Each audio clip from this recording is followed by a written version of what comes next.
welcome to the Thursday, August 22nd, 2019 edition of the Clemson Dubcast. 1 week, folks. 1 week until the 2019 season opener against Georgia Tech. Camp is over, and hallelujah. Been an extremely busy month at TigerIllustrated.com. Paul Strelo and I been covering it every step of the way. Still plenty of coverage to come. Paul actually right now has an update on EJ Williams. 50% off subscriptions at TigerIllustrated.com. Ends on Sunday. Also, if you refer a friend, bring them aboard, you get 2 months off. Some great deals there. Title sponsor of the Clemson Dubcast, Parham Smith Archenhold Law Firm in downtown Greenville. They have been with us from the very beginning. Blake Smith has been a good friend of mine for years, dating back to the days when he taught a law class at Clemson with Terry Don Phillips. Also, Brooke Archenhold, major Clemson fans. The forte of their firm, which is at 15 Washington Park in Greenville, is medical negligence. They represent patients and their families in medical negligence actions. Also handle all sorts of other personal injury litigation. Free consultations. Parham Smith and Archenhold. Give them a call, 864-990-4581, or go to parhamlaw.com. Over the 10 or so months we've been doing the Dubcast, we've developed a great relationship with the folks over at the Abernathy Boutique Hotel. In addition to being a great meeting spot for our interviews we conduct with local personalities, it's also a fantastic place to stay. The Abernathy is rolling out a loyalty savings program for 2019. After your third stay, you'll automatically be rewarded with an exclusive offer. It can be applied to future reservations for the remainder of the year. 15% off rooms, 15% off food and beverage at Taps Bar and Cafe. Learn more at theabernathy.com. All right, let's get to our conversation with Paul Myerberg, college football reporter for USA Today. I've known him for several years. Great guy. And this is a really interesting conversation. Ventures beyond just the football stuff. But he has some really interesting insights on Trevor Lawrence from his recent sit-down with him. Also, some general takes on Dabo Swinney and the football program. And, of course, at the end, his prediction on how many more national titles Clemson's going to win in the next 5 years. All right, here we go. Enjoy.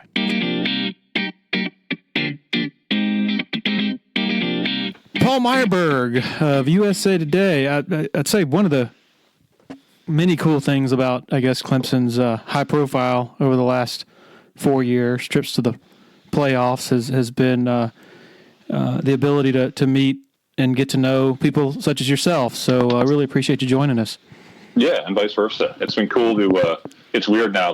When I came to practice, as we'll probably talk about, a week ago, I walked up and I was like, oh, okay, I know this guy.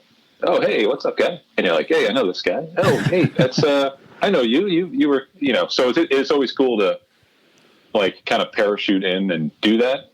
Just randomly, go to Cal and meet the Cal Media Corps, but it's also nice I've seen you at least once a year for the last 5 years. Tell us about that, your recent visit to Clemson. I don't want you to give away anything if you're working on something, but I'm just curious what your impressions were on your most recent visit with Dabo and I guess Trevor and other folks. Yeah, it seemed like typical August for any team. I think when Dabo came out and said, oh, we've got issues with depth and, our backup QB had a bad day. You could be at Clemson, you could be in Columbia, you could be at UTSA, and you'd hear the same thing. So pretty standard in that regard. What really struck me and what I was really interested in was my time talking to Trevor Lawrence. And, I think and not to say that we got hours together, I don't think they're doing that with anybody. That's what I'm telling myself, at least.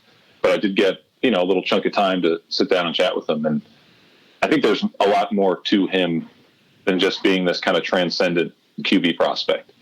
I don't know if you've had enough time and I know you guys have only seen him once, I think, in camp at least, to really kind of get a glimpse into what his personality might be. But I think he's an interesting guy. And obviously he's got enormous plans and the aptitude and potential to meet every single one of those things on his checklist.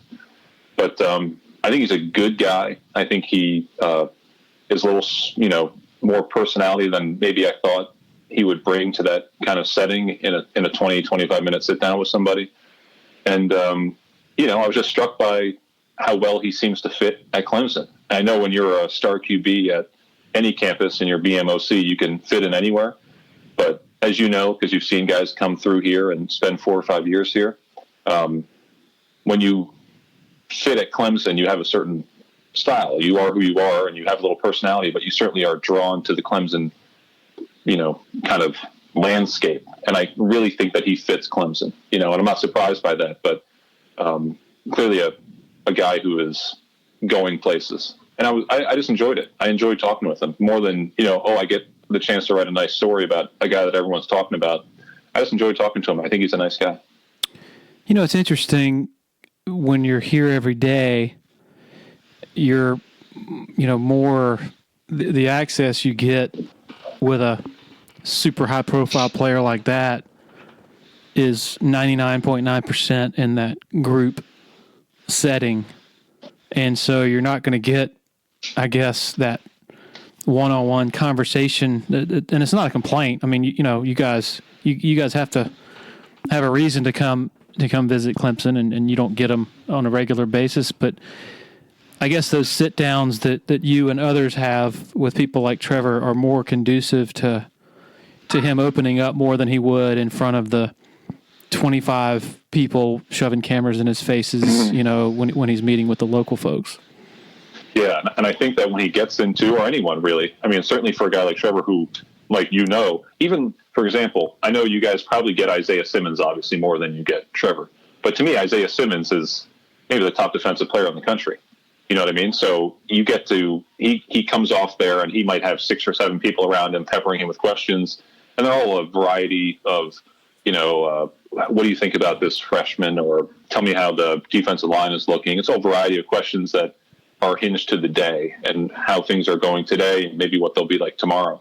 I think obviously that's heightened for Trevor. When he goes out, I think he's going to have every single camera in the place in his face, like you said, and every microphone in his face. I kind of dislike that. I mean, I don't like the idea that, I could come in for 20 minutes and get that sort of access. But I think one thing that does maybe separate the two conversations is when it's in that group and it's everyone there. I mean, everyone has an agenda, but it's really just to say, oh, we talked to Trevor and here's what he said, and to feed that, because people are starving for it, and you have to feed a readership, and you have to feed people who are aware, obviously, that Trevor's talking today, and he rarely does, so let's hear what he had to say. I think when I get him for 20 minutes, I have this luxury by virtue of just by my job. I mean, just by virtue of this thing that I can go there and we can really talk about things that aren't related to football. So to go back to your point about it's a little bit less than, I wouldn't say intimidating, but a little more open, a little more free, a little less, claustrophobic in that setting. Yeah, that's totally true. And I think he wanted to talk about things that weren't related necessarily to football. So yeah, I do think that it's a different environment for him and a different kind of setting, and it's almost conducive to, like you said, talking about things that maybe he wouldn't talk about when there's 30 people, not just one person. You were obviously used to parachuting in and interviewing high-profile players, whether it be Clemson, Tuscaloosa, wherever. How do you, in this particular case, like, how did you prepare for this sit down with Trevor? Like, obviously you're trying to find the most interesting stuff and you're trying to get him to open up. How do you go about doing that in terms of a process? Well, it's interesting. So, for example, I went to Army. We're recording this on Thursday, the 22nd. I was in Army on this past Tuesday doing a story about them because I think they'll be pretty good. When I go to a place like Army, and this is no disrespect to Army, I just know I'll be talking to 4 or 5 different people. I just kind of go in with an idea, and I don't even write any questions down. I just have an idea of, like, for example, I went into Army thinking, when you watch Army or when you think of Army as a football fan and you close your eyes, right, you think of Glenn Davis and Doc Blanchard, Mr. Inside, Mr. Outside. You think of Red Blake, you think of Pete Dawkins, you think of great football teams. So when you close your eyes, all those images are in black and white, right? Because like old style Babe Ruth guys running quick legs and the film is going 6 times too fast. So I thought going in, let's talk to them about, we won 21 games over the past 2 years, and let's discuss what it's like to make history in color. That kind of idea in my head. So I went in with that idea, and I just kind of got there in every conversation, and that's what I did. Trevor was different because I know he hasn't talked to a lot of people, and I know that there isn't that much about him out there. Like I probably could have dug in and read the SI story and found out more about his background. I typically don't do that. I like to go in with an open mind. So I actually wrote some questions down, like 4 or 5 questions, starting with the first question I asked him was, do you want to be great?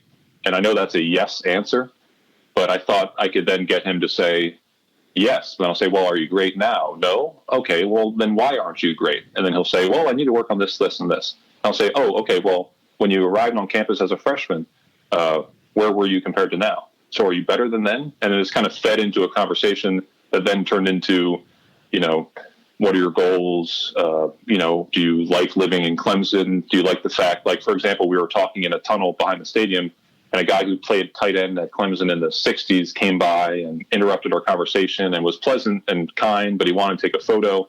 So I was like, hey, do you deal with this all the time? Can you go out? Can you go to Moe's and get a taco bowl or whatever?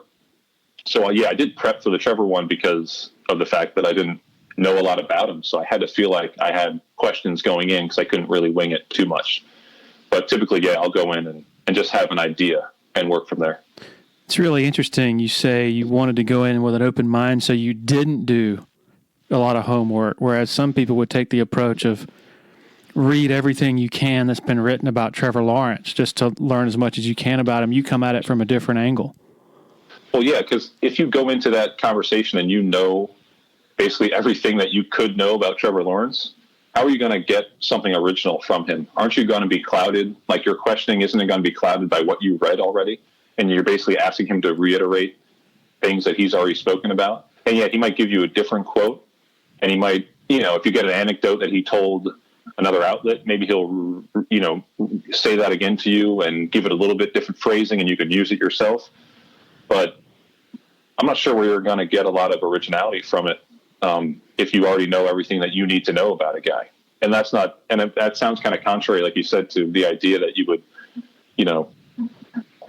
want to wing it because you wouldn't want to, you wouldn't know where the conversation would go and you might not get anything. But I don't like going into those settings really knowing all the answers because, like, as you know, because I've sat next to you when at a podium in San Jose when it's just the two of us or 3 people, and I've heard you ask questions and you're very good at it. You know that your job there is to ask questions, not just to get answers, but to ask questions. So I think if you go in with an open mind without already knowing the answers, I think your questions will be better. Did you visit with Dabo when you were here? I did not. So I hope to catch him before I write the story. I didn't get much time with him. I spoke to Tony Elliott briefly. Spoke to a couple of teammates, but no, it was in and out, man. It was a quick trip. And look, it took a while to make it happen.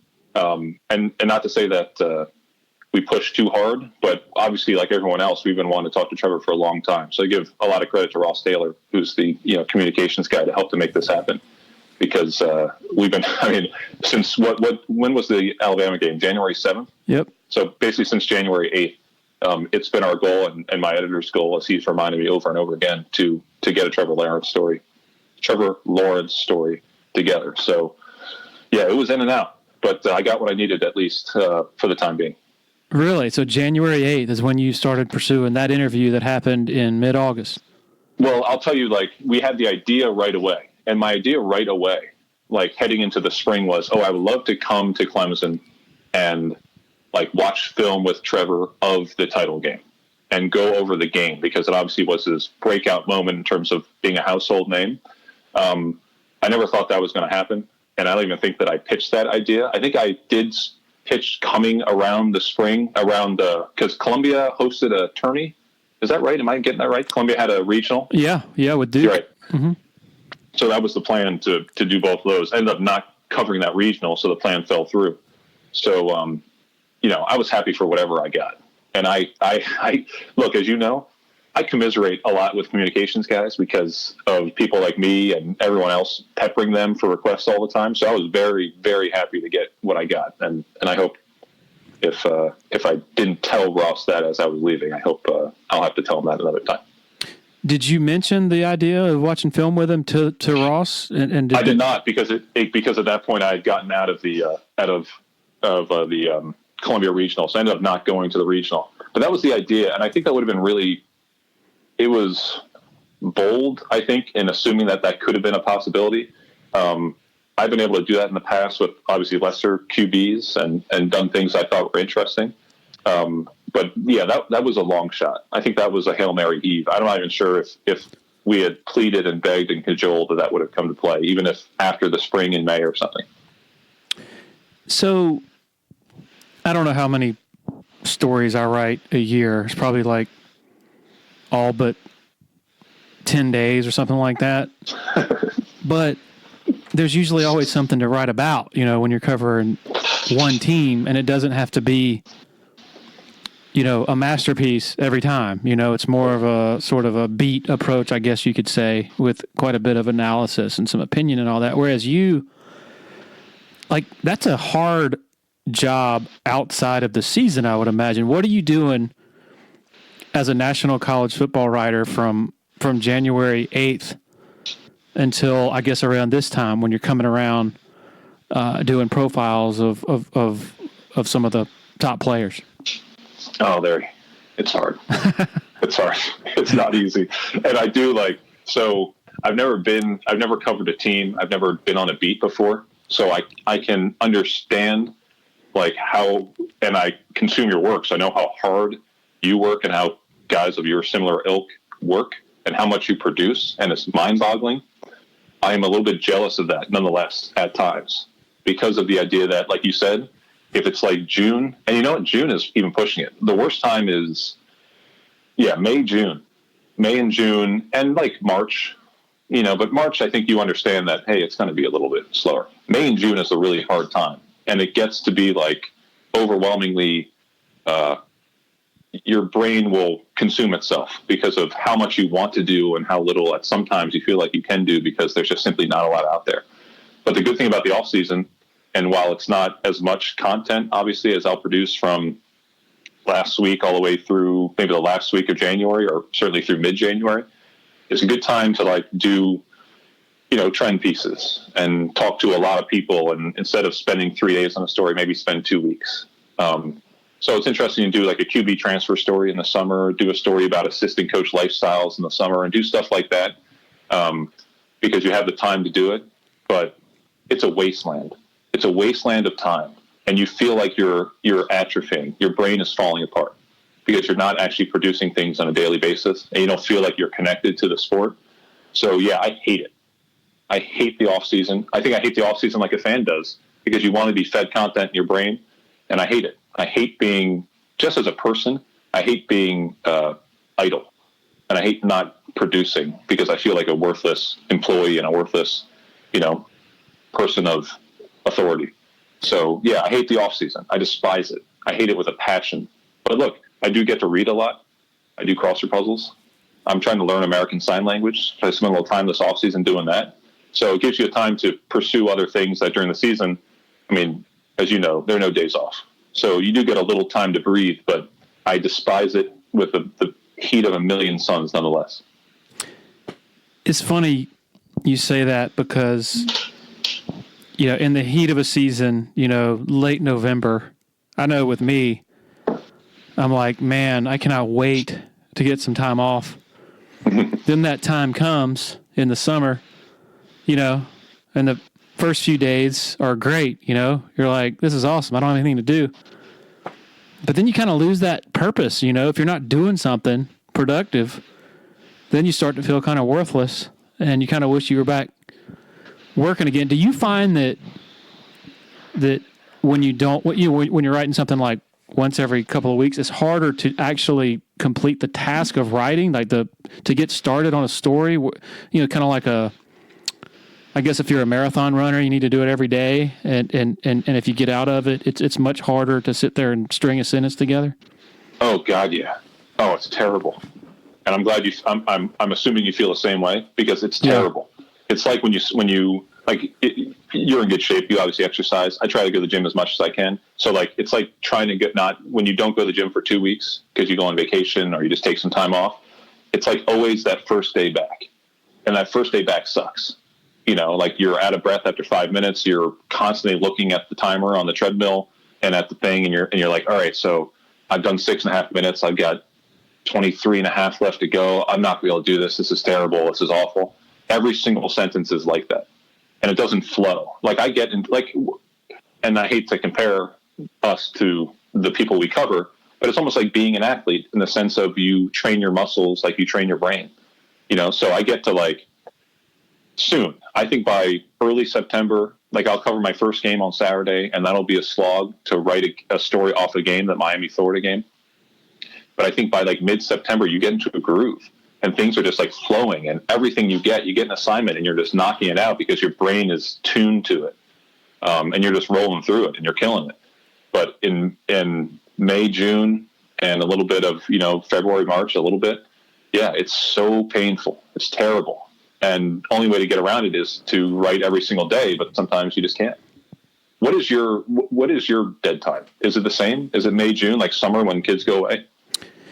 Yeah, May, June, and to mid-July. But, it's one of those things, we're still producing content. It's just that the lack of things going on, at least with my job, you're able to get stuff done in advance, so you could bust your tail on a Monday and Tuesday in mid-June to get that week's content done, and then you can be off the rest of the week, something like that. Mm-hmm. So, and it's a good time to come up with good ideas in terms of, I don't want to say lists just in general, because those can be really lame. But if you think of a good, like you've done, ranking, the top linebackers and all that, doing a lot of research, whereas we did something similar, ranked the top 25 Clemson players for 2019, not just in terms of production to date, but upside for 2019.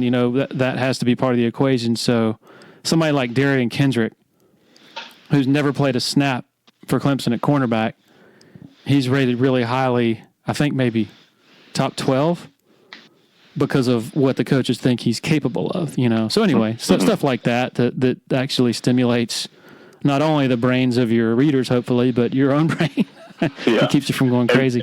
And when you do a list like that, as we find for ourselves, like linebackers might be the worst example because no one knows who linebackers are. But like when you do a running backs or quarterbacks list, as I did in June or whatever, like that'll get more clicks in June than maybe a Trevor Lawrence story will in August. Do you find the same thing for your readers, that when you do that top 25 list, that thing will get clicked like crazy? Also, it's a matter of not a lot of competition for eyeballs maybe at that point, but do you find that those things get more clicks than a story that you spend more time on and that has more of a narrative in September or October?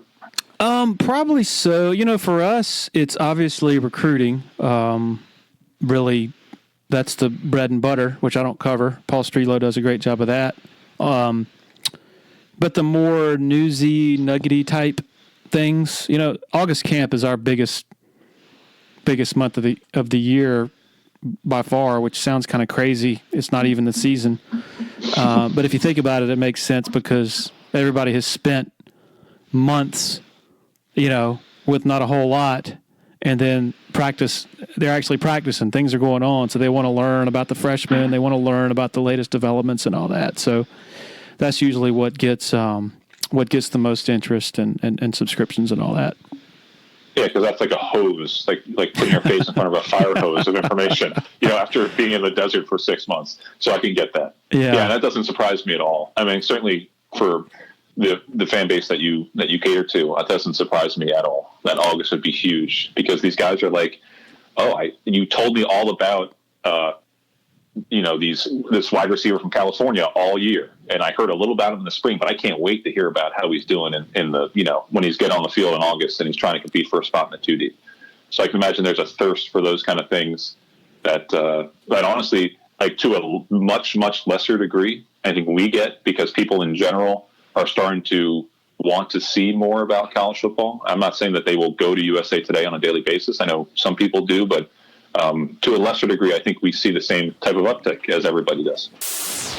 The newest supporter of the Clemson Dubcast and winner of the Clemson Area Chamber of Commerce Business of the Year Award, Founders Federal Credit Union. If you've been to a sporting event in Clemson, you've probably heard about Founders already. They are the official credit union partner of the Clemson Tigers, and all Clemson faculty, staff, and students are eligible for membership, as well as IPTAY members. Matt Gross is a proud Clemson alum and the vice president for the Clemson market for Founders Federal Credit Union. Membership at Founders has many benefits: great rates on loans and savings products, advice on investments and insurance products, and even a Clemson debit card available for any Founders member with a checking account. Founders Federal Credit Union is federally insured by the NCUA. If you're in Clemson, stop by and see Matt and his staff, 680 Old Greenville Highway, Suite 300, right next to the Walmart Neighborhood Market. Big supporter of the Clemson Dubcast is Harris Flooring America. Based in Anderson, South Carolina, Harris Flooring has been instrumental in a lot of the facilities transformation you've seen on Clemson's campus lately. From the Allen Reeves Center to the McFadden Building to Memorial Stadium to the Neary Center. Family owned and operated since 1947. The owner, Scott Junkins, big Clemson guy. Harris Flooring is just as good inside the home and the residential realm as they are with the larger scale commercial stuff. Give them a call, 864-642-6183, or online at flooringamerica-anderson.com. All right, you have a very, I think, unique story in how you came to be one of the college football voices. I think the first time I read your name was, I don't know, back in 2000. I don't remember when it was, maybe 10 years ago when you were with the pre-snap read. Is that right? That's right. Yeah, that's right.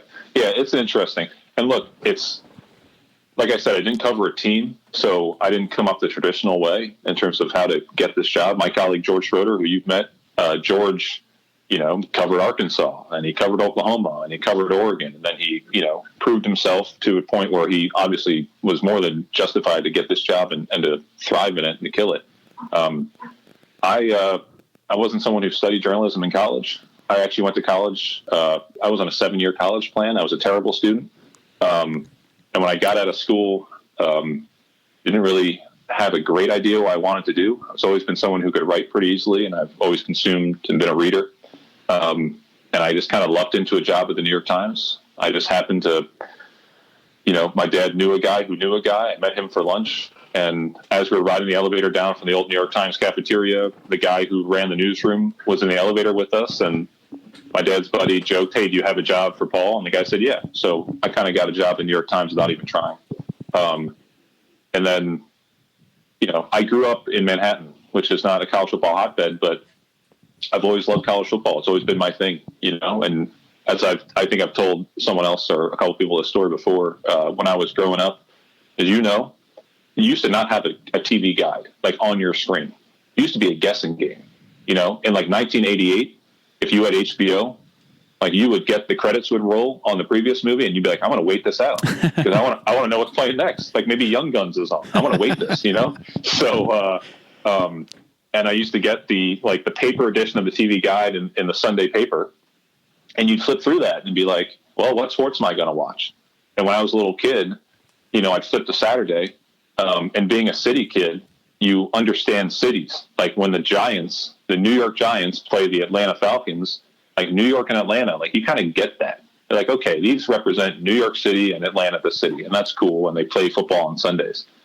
My brain saw Texas playing Oklahoma, and it kind of like started bleeding out of my ears. I couldn't get the idea of, okay, so Texas, like this state of Texas is playing this state of Oklahoma. So it kind of blew my mind and always kind of drew me to the sport because of the grandness of it and the majesty of it. So when I got to the Times, I kind of pushed the idea of, hey, I'd like to write. Let me write a little bit about college football. And I did from there. Built this website, Pre-Snap Read, that sadly no longer exists, and wrote about things I thought were interesting. And, and wrote a lot of opinion and wrote a lot of what I thought at the time was analysis. And I think if I read it now, it'd probably be absolute garbage. But I tried to analyze the sport the way that I look at it. And I kind of just developed a voice that way, and I hear from time to time, I get the chance to meet a younger guy at a media days. Like I met, I'll forget his name now, but I met a younger guy named Josh, who was the new beat writer, right, from the Post and Courier. Am I getting his name right? Do you remember meeting him? Josh Needleman, yes. Josh Needleman, exactly. He's from Long Island. So we started talking about that. And if I ever talk to someone like that, and maybe not at that point of their career where they're already established, but a little bit, starting at that point and wanting to get into it, I always just say, to get your voice, you have to write, and Pre-Snap Read as a website didn't get 1 million clicks. It had a dedicated readership, but it wasn't,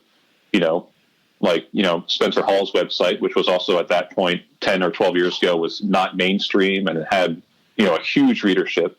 It was just a place where I got my voice, and I developed a way to write and a way to think about things. So I always tell guys, maybe you're not going to be 22 coming out of, Clemson and able to get the job that you want right away, but find a place to write, even if it's your own place. And even if you only get 500 readers a day or even 250 readers a day, just write, because the opportunity that I found going out and soloing at a website that I built myself and that I maintained myself and I only wrote for was the best thing that ever happened to me. Because not just because it got me the USA Today job, but because it showed me that I wanted to do this. B, it showed me that I could do this. I'm not Ivan Maisel, obviously, or Bruce or one of those guys, but at least I can do it. I know I can interview people, I can talk to people, I can write up what they say with my own twist on things. And it helped me, just become a writer, and I think that's a big step for anybody, is to go from being someone who is just, we joked about being one of 25 guys asking Trevor about, hey, what do you think about the throw on third down, and just writing that, to being someone who asks that question and then thinks, okay, so how does that fit into the broader context? So I wouldn't trade the experience for the world. I know it was circuitous and it was a little bit roundabout, but I think that experience for me was worth its weight in gold. It truly was. I remember your stuff back then was very meticulous and detailed, and but I'm wondering, and correct me if I'm wrong, you weren't at that point with the New York Times, you weren't going out and finding stories, traveling and going to games, were you, or were you? No, I was not. I was writing college football for the New York Times, but I was not going anywhere. I was doing everything from a desk. And to be honest, at that time, so there's 1,000 people at that time in the New York Times newsroom, and I was the 991st most important person in that newsroom.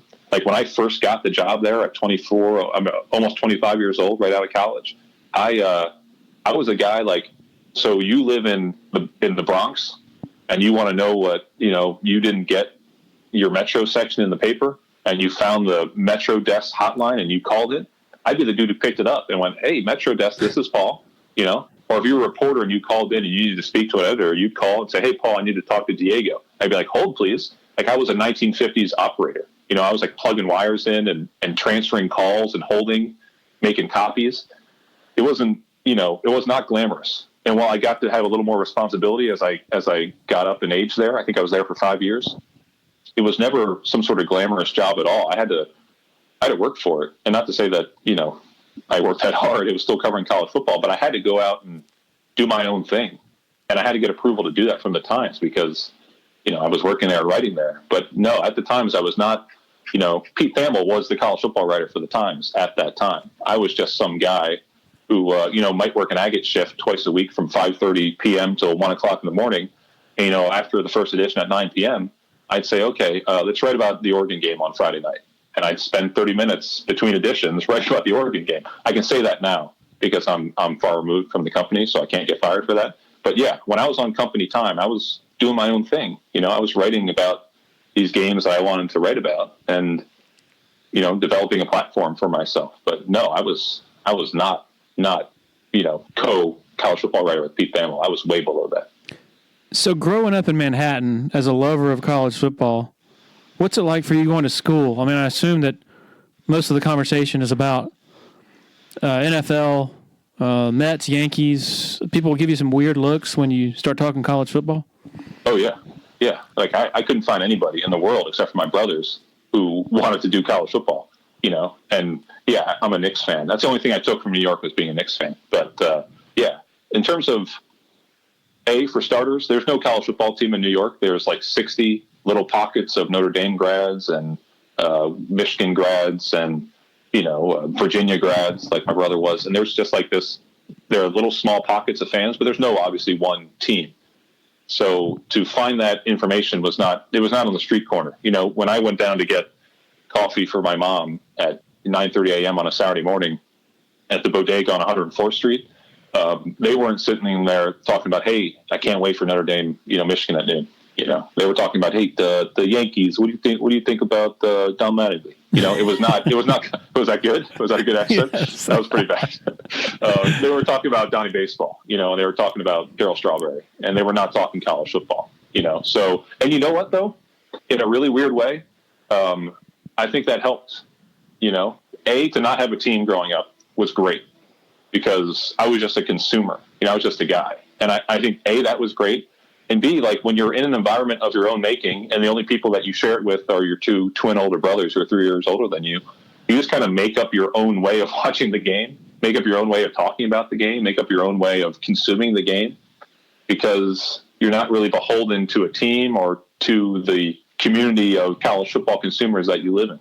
So I'm not going to say that we were doing things tremendously differently, but it was different, and I think that experience was something that shaped it because when you make your own rules and you watch football a certain way and you don't root for anybody, you just like good games. Look, we now work in this field. We just want a good game, maybe even a blowout. That's really all we want. And I was doing that at 8 years old. I just wanted a good game. When Notre Dame played Purdue, I'd root for Purdue because I liked the underdog, but really I just wanted a good game. That's it.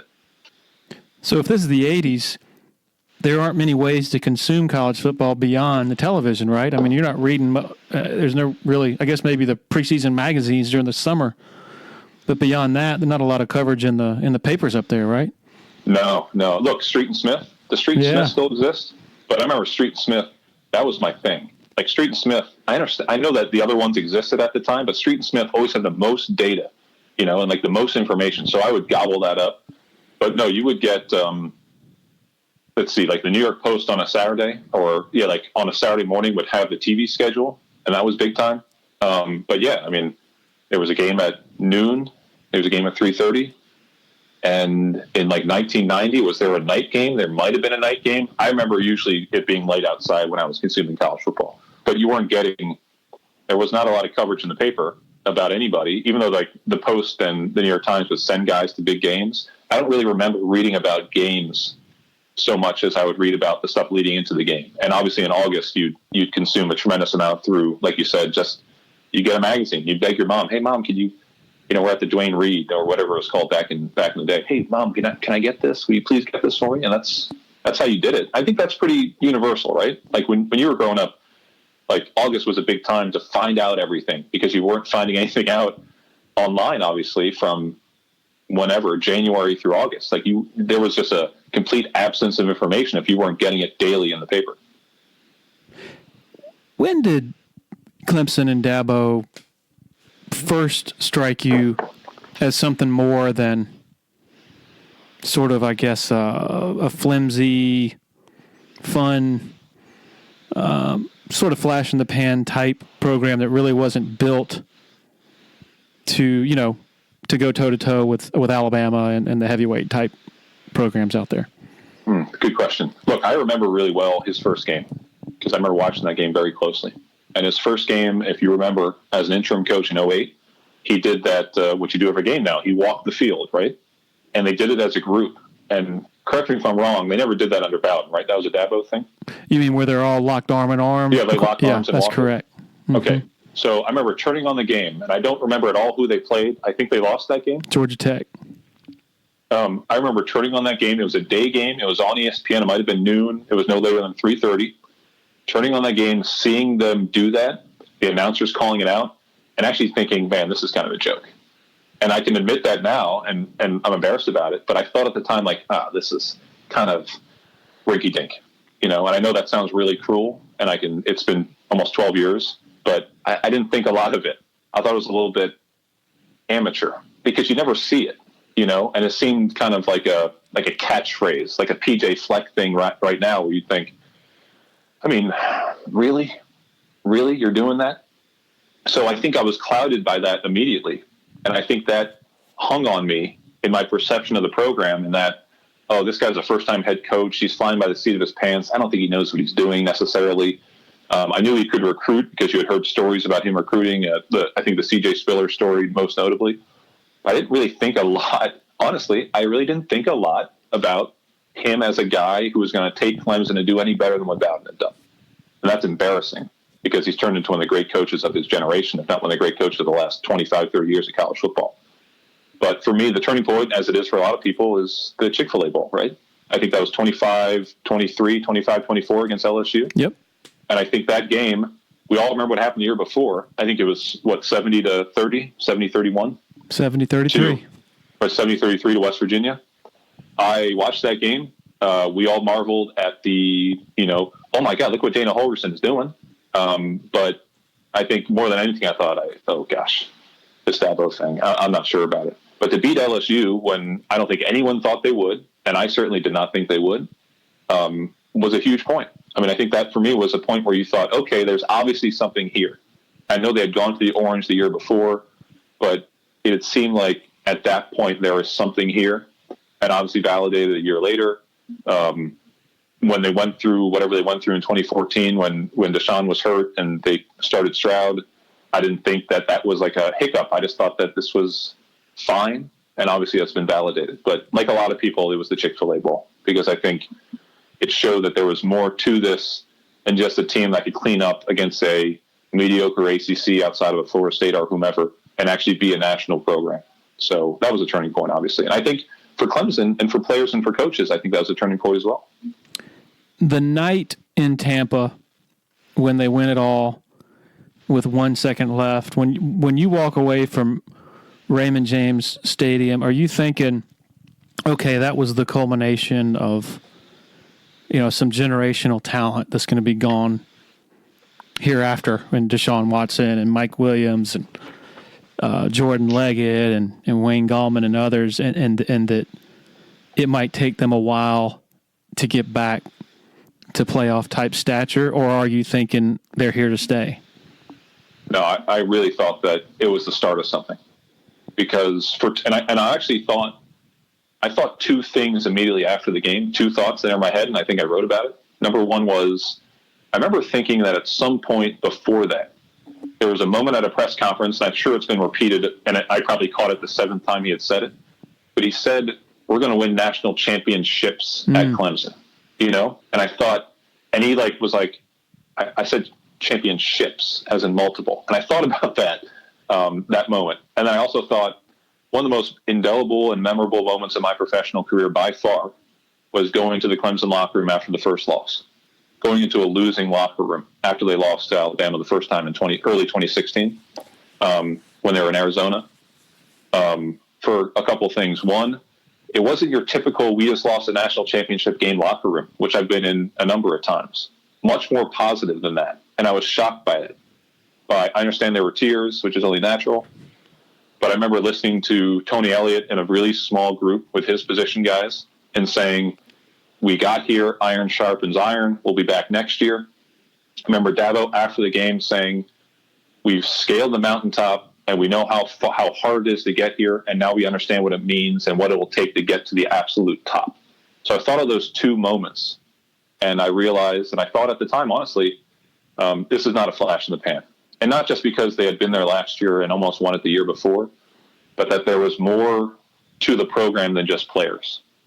And I think that's been proven, and I don't see in my mind, and look, they're number one in the polls and everyone expects them to at least get there again. I don't know when this is going to stop. And I don't think there's any reason to think that it will stop, that it'll go back to, God forbid, 11-2 every year or 10-3 every year, I just think there's a trajectory here of a top two program in the country that seems pretty much set in concrete, and I did think that after they lost in 2015 and after they won in 2016, that there was something more here than just the Deshaun, as great as he was, or just even, all those players, just as there was more than just the C.J. Spiller 3, 4, 5 years before. Yeah, they might fire him if they go 11-2. Can you imagine? What do you think for your readers? Honestly, let's say this year Clemson goes 11. They go 11-1 in the regular season, 7-1 the ACC. They lose that random Pitt game or Syracuse game, and then they lose the ACC. I mean, okay, this is getting ridiculous. Now I'm trying to think of a realistic thing. But let's just give a scenario where they go 12-1, but then they lose in the semis to a non-Alabama team. They lose to Ohio State in the semis, and they go 12-2. What do you think the reaction would be from the fan base? Oh, jumping off of tall buildings, probably. Is that right? Wow. Yeah. That's so just where they are. It's title or bust. It feels that way. Now, there could be extenuating circumstances. Clemson fans would probably want to kill me for saying this, but if number 16 got hurt, and you'd lose a game in the. I mean, heck, last year, if they lose that Syracuse game, which they were really close to doing, I mean, there were points in that game in the first half where it felt like Syracuse is going to win this game handily. Syracuse wins that game, wins the division. You're talking about possibly a much different season, but it does. Well, like you said, when you're talking about the rest of the ACC, it kind of strains credulity to even consider Clemson not winning it, because the gap is. I mean, it feels so much like the '90s when Florida State, when it was Florida State and everyone else. Mm-hmm. And what was the feeling in 2016? Do you remember from the fans about coming off a narrow loss, bringing back all these guys? Was it the same? Was it, let's win a title, and if we don't, it'll be a disappointment? Probably not, right? It was it was that way simply because just you had all those guys on the offensive side of the ball. You just felt like the offense was going to be unstoppable. But yes, I mean, they lost when they lose to Pitt that year. It felt like the season was over. And really, that's really the lesson for this year's team and offense is that it's living up to all these lofty expectations of scoring 50 points a game. It's harder than you think, because the first half of that season in 16, it was a struggle for those guys. They had that target on their chest offensively, and they kind of just they weren't clicking. It took them a while, and it probably took the Pitt loss to sort of get them fully focused and fully driven on winning the championship. But from a fan perspective, for a few hours there that day after they lost to Pitt, and I don't know if you remember, but it was only a few hours because all hell broke loose that night with other upsets, and Clemson really ended the night really not really much worse off because of that. And so, but yeah, really, really interesting. Thinking back to the run up to the championship game this past year, I'll never forget. I was pretty pessimistic about the Clemson's chances in the championship game. Number one, didn't know how in the world the safeties were going to cover those slot receivers Alabama had. Mm-hmm. And then number two, didn't know how Clemson was going to pass protect because they couldn't pass protect really the year before in the Sugar Bowl. And then you had some guy named Quinnen Williams who was added to the equation for Alabama. But you and I were talking, and you said, I think Clemson's going to win because Alabama just looked so sloppy and just not like typical Alabama defense in the second half of that Oklahoma game with penalties and just stupid decisions. So you sort of had it almost nailed. I don't know if you thought Clemson would win by 4 touchdowns, but you were very skeptical of Alabama going into that game. Yeah, I did not think it would be by 28 points, which, by the way, I love to remind people about that because I do think people need to be reminded about the fact that Clemson beat Alabama by 28 points. Like, I go on the radio sometimes around the country and they ask about the two teams, and I am very, very positive that I mention every single time, hey, by the way, Clemson beat Alabama by 28 points, like 4 touchdowns. So, no, I did not think that was going to happen. But, yeah, I really knew Clemson was going to win the game because I thought Clemson was a better football team. I mean, I really did. I know Alabama was better in some spots, but even where Alabama was, like, clearly better as, like, they were, I think everyone would say they're better on the offensive line. I think the gap between, and I know obviously that doesn't really matter in the game because necessarily won't match up against each other, but I didn't think where Alabama had these quote-unquote clear advantages, that was really that clear. That was that much of a no-brainer. I just thought Clemson was a better team. They were a better team, and I think if you look back on the year, it's obvious they were a better team. And yeah, Alabama was sloppy and Clemson was not. And on a moment like that, when Clemson got some wind behind their sails, it was beautiful to see, not because anyone roots against Alabama or for Clemson, but just to see a team chasing history to be 15-0, first time in a century plus, put together that type of performance with a true freshman QB playing the way he did, and with Alabama falling part of the seams, which you never see. I mean, it was an incredible thing to see, almost a beautiful thing to see college football from one team played at such a high level. I did not think that they would beat them by 28 points, but yeah, I knew Clemson was going to win because Clemson was the better team. Quick word about Uptown Realty LLC, headed up by Patrick Enzer, former sports writer who decided to get into the real estate game. Uptown Realty, locally owned and operated out of Sumter, but they serve the Eastern Midlands and PD area with the buying and selling of homes, commercial properties, and land. They also offer affordable new housing in the mid 130,000s from a local custom builder. Patrick is the sole owner and broker in charge. Grew up in Anderson, going to Clemson games, been in Sumter for 15 years, loyal Tiger Illustrated subscriber, loyal Dubcast listener. Website is uptownrealtysc.com. If you run a business that conducts credit card transactions with customers, you got to learn about Tandem Payment. Credit card processing company has offices throughout the Southeast, but the one in Greenville in the upstate, headed up by a 2005 Clemson grad. Tandem's technology allows business owners to offset their credit card processing costs by applying a small customer service charge to each sale they make. Tandem has an A-plus rating with the Better Business Bureau and was awarded the Better Business Integrity Award in 2013. Check them out at tandempayment.com. You mentioned having to remind people on radio shows that Clemson won that game by 4 touchdowns. What's been your interpretation or read on? I mean, there's been a lot of nitpicking for a team that went 15-0 and won as handily as it did. There's just I don't really understand what you've heard about. The Alabama was tired from the grind of the SEC schedule, and Clemson got to rest up all year, and all manner of, I guess, rationalizations. Are you surprised at that, number one? And number two, why is this happening to this degree, in your estimation? Am I surprised by it? No. I'm not surprised by it. Is it ridiculous? Yeah. It's a trash argument. Every single one of those arguments for why Alabama lost by 28 points is trash.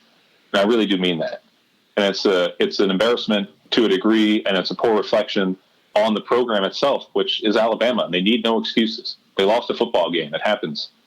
I think John McKay was the football coach at USC way back in the day, Hall of Fame coach back in the 60s through the early 70s before he left for Tampa. He carried with him for a tremendous amount of time a 51-0 loss to Notre Dame, I think in 1967. And that was a loss that he thought about his entire career. He would bring it up in Tampa Bay. He mentioned, when we were, when they went 0-14 and lost their first 26, he'd say, you know what? I once lost by 51 points to Notre Dame. It happens. Teams have bad games, even a USC dynasty. They have bad games. Alabama had a bad game. Clemson had a great game. I tend not to overthink things like that and try to rationalize that. I think the simplest explanation works. Clemson was a better football team. They played an A- to an A game. Alabama played a C to a C- game and got their asses kicked. So all those things. We live in an environment where we need to feed the beast and we need to get people talking. So, yeah, is that a conversation starter if you're a radio host in May or June or July, like we're talking about, to bring up that game and try to rationalize it? Sure. I don't respect your argument. I don't respect you as a consumer or an evaluator of games or of the sport if you feel the need to make arguments for the fact that Clemson beat the hell out of Alabama because they had a good game and Alabama did. And it happens. And you know what? If Clemson played Alabama a week later, would it be the same score? I mean, who knows? But also, who cares? They only get to play once. And I don't want an asterisk on that game because I saw it. Clemson beat the hell out of Alabama in almost every single facet of the game. So I don't feel the need to make excuses for Alabama because A, they don't need it, and A, they don't deserve it. B, they don't deserve it because Clemson was a better football team. And I've said that 6 or 7 times now, but I'm trying to hammer it home. Clemson was a better team. If the result were reversed and Alabama won that game like that, we both know what the takeaway would have been. Best team ever, right? Absolutely. But yet, when it's when Clemson suggests it or puts it on their tombstone or whatever, or a sign in the football facility, various, I guess, aggregators or clickbait folks or Alabama media or whatever, they interpret it as Clemson and Dabo trolling Alabama. What what planet are we on when that's the takeaway? Yeah, you know what? It says a lot about, like I said, how we present ourselves online, how we interact with people, how we interact with readers, what readers want in terms of content. It definitely speaks to that. But yeah, you know what? If Alabama had done the same to Clemson, it wouldn't just be that Alabama was the best team of all time. It would be that Clemson was a fraud. Yes. It would be that Clemson was a fraud. The ACC is a fraud organization as a conference. The league is a joke, and we should never put Clemson back in the playoff again for getting through that conference. It would go so far beyond just the idea of, Alabama was tired. Alabama wasn't properly prepared. It would be a true statement. A statement like the tombstone outside the practice facility. It would be a statement in stone about Clemson is a fraud. They got there one time on a literally last second touchdown to beat Alabama, and that was the exception to the rule, because look at the last two seasons. So that's how far we would go, because that's how far we go, period. Just in how we consume and how we talk about sports. It's either A or B, and there's no in between. There has to be in a black or white scenario, and there's just no shades of gray. Dabo has to be privately loving it, though, because it gives him legitimate reason to keep the rest of y'all bus going, keep the engine running. Yeah, for sure. I mean, look, like the coaches will invent and take whatever they can get to, and manufacture whatever they can to feed their team and to get the most out of it. I have no doubt that he would be using it to the most of his ability, as he is wont to do. He's done it before.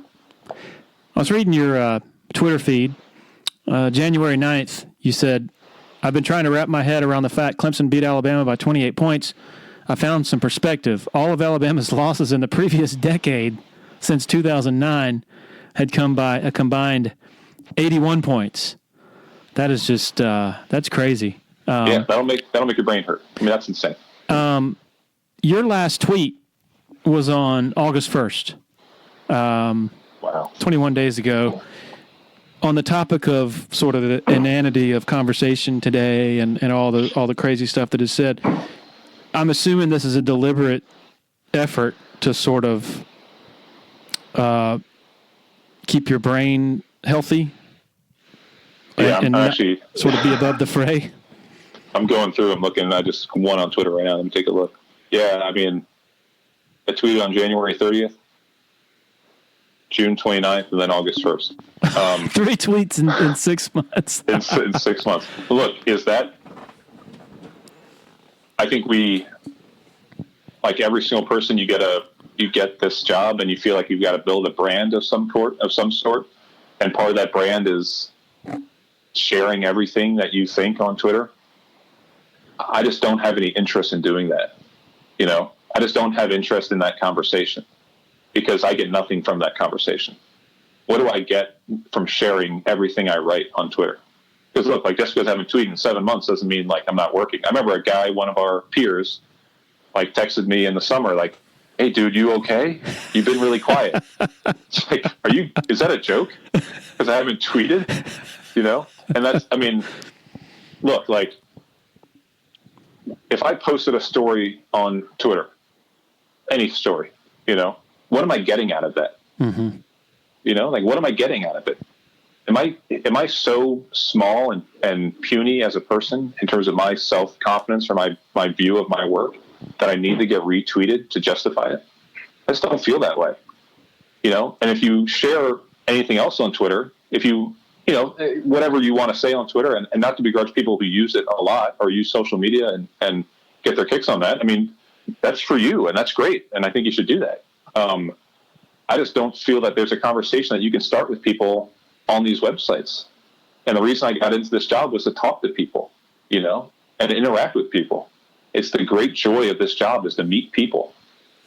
And not just like meeting yourself and striking up a friendship with you, but like meeting Trevor Lawrence. That's a joy of this job, is to be able to meet people and talk to them about anything. And I don't get that on Twitter. If you tweet something on Twitter, you're going to get back negativity. And not that I can't take negativity, but that's all you're really going to get. And I'm not interested in that. I think we live in a world where every time you turn around the corner or turn the TV on, you're inundated with negativity. So if my one way of separating myself to a small degree from that negativity is not to tweet, hell yeah, I'm going to do that. And I'm not saying that I'm still consuming stuff. I still will visit the website, and obviously to see what people are writing, people that I follow like yourself, and people whose work I value, to get information. I just don't feel the need to inject myself into that conversation. And it's fine. I haven't heard anything from work about it. I shouldn't ask. But I think it's fine to do this job in the sense of your work is not for Twitter.com, but for USAtoday.com. And I don't get paid to post. I don't get paid by the retweet. So I feel I'm beholden to produce content for USAtoday.com. You know the metrics as well as I do. Twitter is not a huge feeder of clicks for your website. Based on a story. Twitter is not going to send a flock of people to read your story. So yeah, I just kind of try to do my own thing a little bit my own way. I know it's not tremendously unique, but I just don't feel a need to spend my entire day on Twitter.com. I just don't. If I wanted negativity, I'd turn on CNN and I'd watch. I'm not saying that CNN is the enemy. I'm saying if I wanted negativity, I'd turn on the news. Yeah, it's interesting talking about communities, the Twitter community or Facebook or whatever. People are always at each other's throats and wound so tightly, but you walk into a restaurant in Clemson, or hell, if you walk down the street in New York City, which I did earlier this summer, people are being nice to each other in general. And there's such a big gap between how people behave when they're, there in person, in front of that person or people, versus just firing stuff off from a keyboard on their smartphone or computer. Yeah, it's the anonymity to a degree, and the ability to say things from 65,000 feet that you would say to a person, not like because you're a coward, but because you're a human, and you wouldn't interact with a person live in front of their face like you would behind a keyboard, because that's just, we're humans and we're people, and we have a little bit of culture enough not to be like that. Like, if I wrote something bad about Clemson on Twitter, I'm sure the guy who is the waiter at Palmetto Smokehouse would be like, you're a jerk. But then I go to that restaurant like I do sometimes in Clemson, and it's a great time. We have a tremendous conversation. We talk about Clemson. We talk about football. We talk about whatever. So there's a huge difference between, obviously, and this is unrelated to football, obviously, there's a big difference between how you interact with someone anonymously to a degree as you would in person. And the reason that, like I said, you get into this job is because you love football, because you love talking to people, and that Twitter just cuts half of it off, and even makes you dislike football because of how little you actually take from it, so I'm not going to ingest it to the degree that I used to, because I'm not finding that it brings me what I need at all. Was there a point that you came to that realization and realized you needed to sort of discipline yourself and detach more? Yeah, maybe last season at some point, maybe this time last year, maybe a little bit earlier. I just didn't feel like I was getting anything out of it, And also, like, when I first started using Twitter, it was solely as a form of promotion. Like I said, I had pre-snap read. I needed a way to get, when you start something from scratch with no built-in readership, you have to have a way to share it and to spread it. So that's the sole reason why I started using Twitter, really, was to share posts and to share my thoughts on it. And not to say that it isn't still important to get your thoughts out there, but it's just not the platform I feel like I need to be spending my time on to do that. And not to say like I'm super productive, like all of a sudden, oh, by the way, I learned 7 languages and now I do yoga because I have an hour a day that I don't spend on Twitter. But I do find that it's more conducive for me professionally not to be on it all the time, because if you don't take any, like, if you threw it out the window and if you replaced it with, anything else in your life, and you weren't finding that it was bringing anything to the table for you, you would just drop it. I think a lot of people around the world obviously are addicted to certain things, addicted to your phone, you're addicted to cigarettes, you're addicted to having a drink every once in a while, you're addicted to whatever.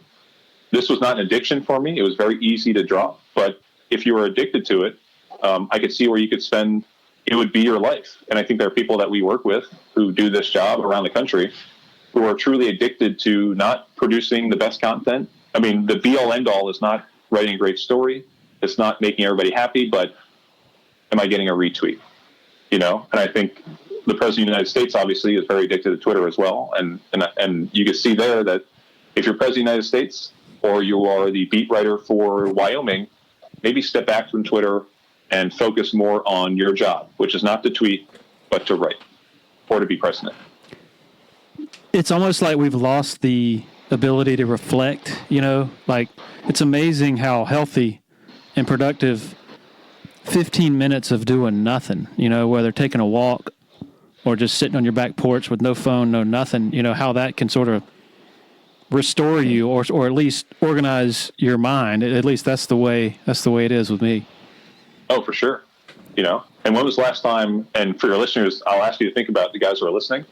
Think of the last time you spent 15 minutes doing nothing and not sleeping. When was the last 15 minutes and even taking a book out of the equation, when's the last 15 minutes you sat and you didn't read a book, you didn't look at your phone? So maybe you just sat next to somebody but didn't engage in a long conversation. When's the last time you spent 15 minutes doing nothing? And I think as people in the year 2019, our idea of doing nothing, quote unquote, is playing on our phone, and that's nothing. In reality, that's something, that's you not giving your brain a break. And if that's your nothing downtime, I think you're stressing your brain to a degree, And I feel like I'm sounding like a monk or something like that. I am looking at a computer right now. So am I. I'm at a computer. I have up ESPN.com on their baseball page. I'm just as bad as everybody else. I just maybe, in one very small way, I've detached myself from the need and the urge to constantly need some sort of validation from Twitter.com. Paul, I know you've listened to this podcast before, and you probably have heard me ask a number of my guests, how many national championships does Clemson win in the next 5 years? I think they win 2 more in the next 5 years. I really think that's not, you know what? In one respect, that sounds ridiculous from 2 sides, because they're favored to win it this year. They just beat Alabama by 28.